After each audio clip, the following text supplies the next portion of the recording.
વધુ એક નશાખોર નબીરાએ કોઈકનો જીવ લીધો। જી હા, વાત વડોદરા શહેરની કરીએ છીએ। ગત રાત્રે વડોદરા શહેરમાં અકોટા બ્રિજ ઉપર એક અકસ્માત સર્જાયો હતો, જેમાં એક MBBSના સ્ટુડન્ટે પોતાનો જીવ ગુમાવ્યો છે। નશામાં ધૂત કારે એક યુવાનને ઉડાવી દીધો અને યુવાનનું ઘટના સ્થળે જ મોત નીપજ્યું છે। શું છે સમગ્ર મામલો, ચાલો ચર્ચા કરીએ। નમસ્કાર, હું છું શીતલ, આપ મને જોઈ રહ્યા છો હેડલાઇન ન્યૂઝના માધ્યમથી। અકોટા બ્રિજ વડોદરા શહેરના લોકોની હોટ ફેવરેટ જગ્યા છે। વડોદરા શહેરમાં અકોટા બ્રિજ ઉપર ઘણા બધા યુવાન યુવતીઓ રીલ્સ બનાવવા માટે જતા હોય છે અને સાંજ પડે પરિવાર અને મિત્રો સાથે બેસવા પણ જતા હોય છે। હાલ ઉનાળાની ઋતુ પણ ચાલી રહી છે, એટલે સ્વાભાવિક છે કે બ્રિજ ઉપર થોડી ભીડ તો હોય જ। લોકો પોતપોતાના વ્હીકલને પાર્ક કરીને બેસતા હોય છે અને તેવામાં જ ગઈકાલે એક કિસ્સો બની ગયો।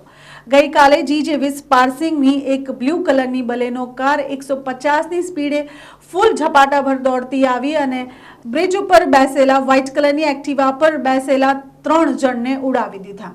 જાણવા તો એમ પણ મળી રહ્યું છે કે એ કારે ટોટલ 5 થી 7 જણને ઉડાવી દીધા હતા। તેમાંથી એક યુવાનનું ઘટના સ્થળે મોત નીપજ્યું હતું અને તેની સાથે 2 ફિમેલ્સ હતી, 2 યુવતીઓ હતી, જેઓને સારવાર અર્થે સયાજી હોસ્પિટલ પહોંચાડવામાં આવ્યા હતા।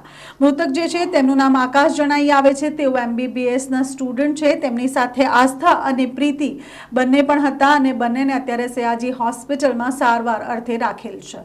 વાત એ છે કે આરોપી કલ્પ કનક પંડ્યા તેઓની ફિયાન્સ સાથે બ્લુ કલરની બલેનો કારમાં જઈ રહ્યા હતા। કલ્પ જે છે તે નશામાં ધૂત જણાઈ આવે છે, કારણ કે તેઓની ગાડીમાં પાણીની બોટલમાં નશાકારક પદાર્થ પણ મળી આવ્યો છે। જ્યારે એક્સિડન્ટ આખો અચરાયો તે સમયે કલ્પના પરિવારમાંથી કોઈક ફટાફટ ત્યાં આવી પહોંચ્યું અને આવી પહોંચીને પોતાની પર્સનલ ગાડીમાં કલ્પને ત્યાંથી લઈ જવાની તૈયારી જ કરતું હતું, પણ અકોટા બ્રિજ પર બેસેલા ટોળાએ તેમને ત્યાંથી હલવા દીધા નહીં અને તરત જ પોલીસને જાણ કરી। પોલીસને જાણ થતાં જ DCP લીના પાટીલ ત્યાં આવી પહોંચ્યા અને આસપાસમાં રહેલા લોકોની મદદથી આરોપી સુધી તે પહોંચી ગયા। તેઓએ આરોપીને પર્સનલ ગાડીમાંથી પોતાની પોલીસ ગાડીમાં બેસાડીને પોલીસ સ્ટેશન સુધી ભેગો કર્યો અને તેની સાથે આસપડોશના લોકો સાથે સ્ટેટમેન્ટ લઈને કઈ રીતે આ બનાવ બન્યો છે તેના વિશે ચર્ચા કરી। વાત એ છે કે તે આસપાસ રહેલા લોકોમાંથી કોઈક એક વ્યક્તિએ વિડીયો બનાવ્યો હતો અને તેને જણાવ્યું કે તે ગાડી 150ની સ્પીડ પર હતી। જે ગાડી ચાલક હતો તે નશામાં હતો, તેનો ગાડી પર કાબુ હતો નહીં અને તેની સાથે સાથે તેને એક એક્ટિવા નહીં પણ ટોટલ 3 એક્ટિવાઓને અડફેટમાં લીધા હતા, જેમાંથી 2 જણ ત્યાંથી નાસી છૂટ્યા હતા, કારણ કે તેઓને ડર હતો કે કંઈક અહીંયા મોટું ન થઈ જાય। તેની સાથે સાથે એક્ટિવા પર 3 જણ બેઠા હતા, જેમાં 2 યુવતી અને એક યુવાનનો સમાવેશ થાય છે, જે અત્યારે પોસ્ટમોર્ટમ અને સારવાર માટે સયાજી હોસ્પિટલમાં છે।